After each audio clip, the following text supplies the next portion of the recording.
Back to of the record. తమ్ముళ్ళు తన్నుకుని అసలు secrets అన్నింటినీ బయటపెడుతున్నారా? వాళ్ల గొడవలతో కళ్ళు బైర్లు కమ్మే స్థాయిలో జరుగుతున్న ఇసుక దందా బయటకొచ్చేసిందా? మేం వాళ్ల మనుషులం వీళ్ల మనుషులమని చెప్పి వాగులు వంకల్ని సైతం దోచేస్తున్న తంతు ఎక్కడ జరుగుతోంది? టీడీపీలోని రెండు వర్గాలకు ఎప్పుడు ఎక్కడ తేడా కొట్టింది?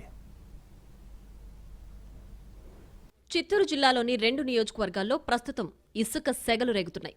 తెలుగుదేశం పార్టీలోనే ఓ వర్గం చేస్తున్న దందాకు సంబంధించిన సమాచారాన్ని మరో వర్గం లీక్ చేసి పట్టించిందన్న వార్తలు యమ హాట్ గా మారాయి. చిత్తూరు పూతలపట్టు కేంద్రంగా ఇసుక అడ్డగోలు వ్యాపారం హద్దులు దాటింది.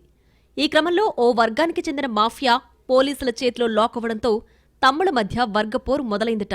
చిత్తూరు నియోజకవర్గం గుడిపాలెం మండలంలోని ఓ ఇద్దరు చోటా నేతలు స్థానిక ఎమ్మెల్యే సన్నిహిత బంధువు అండతో ఇసుక అక్రమ వ్యాపారంలో ఆరితేరినట్లు చెప్పుకుంటున్నారు.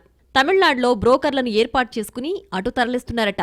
మంచినీళ్లకుంట సీఎం కండ్రిగా డంపుల నుంచి కమ్మతిమ్మపల్లి మీదుగా తమిళనాడుకు తన్నకుపోతున్నారు.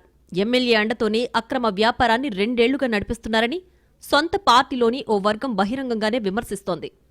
ఆ అక్రమ వ్యాపారాన్ని అడ్డుకోబోయిన వాళ్లకు నరకం చూపిస్తున్నారని టీడీపీలోనే మాట్లాడుకుంటున్నారు. ఇక పూతలపట్టు మండలం వావిల్తోట, చిత్తూరు బీఆర్పేట ప్రాంతాలు ప్రస్తుతం ఇసుక దందాకు అడ్డాగా మారాయి. ఇక్కడ లోకల్ ఎమ్మెల్యే అనుచరులతో పాటు ఒక ప్రముఖ ఆలయ ట్రస్ట్ బోర్డు చైర్మన్ బంధువులమని చెప్పుకుంటున్న వాళ్లు కూడా చెలరేగుతున్నారట. వావిల్తోట నుంచి ఇసుక తోడి మురకంబట్టులో దాచిపెట్టి అమ్ముకుంటున్నారన్నది లోకల్ టాక్. అలాగే మంచినీళ్లకుంట, సీఎం కండ్రిగ ప్రాంతాల్లో ఇసుక డంపులు కొండల్ని తలపిస్తున్నాయి. నదులు, వంక నుంచి తవ్విన ఇసుకను ముందుగా ఇక్కడే నిల్వ చేసి తర్వాత లారీల్లో పంపుతున్నారు. సరిహద్దు ప్రాంతం కావడంతో తమిళనాడుకు ఇసుక రవాణా తేలికైంది. ముఖ్యంగా రాత్రి వేళల్లో వరుసగా లారీలు బయలుదేరి సరిహద్దు దాటుతున్నాయి. లారీ ఇసుకను తమిళనాడులో 1,20,000 నుంచి 1,80,000 దాకా అమ్ముతున్నట్లు తెలిసింది.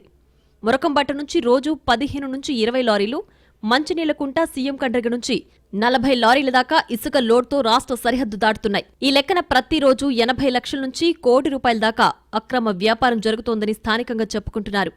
ఈ క్రమంలో ఆ మధ్య మురకంబట్ట నుంచి ఇసుక తరలిస్తున్న ఓ లారీని చిత్తూరు తాలూకా పోలీసులు పట్టుకున్నారు. తాజాగా మరో 2 లారీలను పట్టుకుని అరెస్టులు కూడా చూపించారు పోలీసులు. అదే సమయంలో మంచినీళ్లకుంట, సీఎం కండ్రిగ సహా మరో 2 ప్రాంతాల నుంచి వెళ్లే లారీలు మాత్రం అడ్డంకులు లేకుండా సాగిపోతున్నాయట. దీంతో ఒక రూట్ని వదిలేసి మరో రూట్ని టైట్ చేయడం ఏంటంటూ టీడీపీ నాయకులు కొందరు గుర్రుగా ఉన్నారు.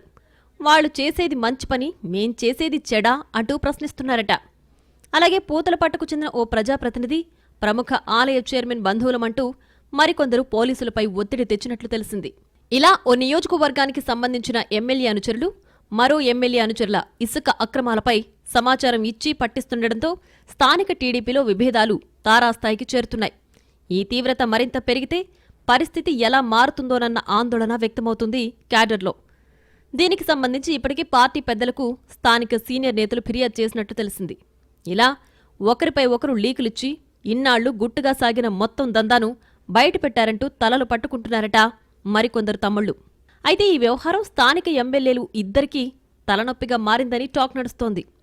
ఇందులో మా ప్రమేయం ఏమీ లేదని వాళ్లు అంటున్నా దాన్ని మేం నమ్మాలా అంటూ సెటైర్స్ వేస్తున్నారు వైసీపీ నాయకులు.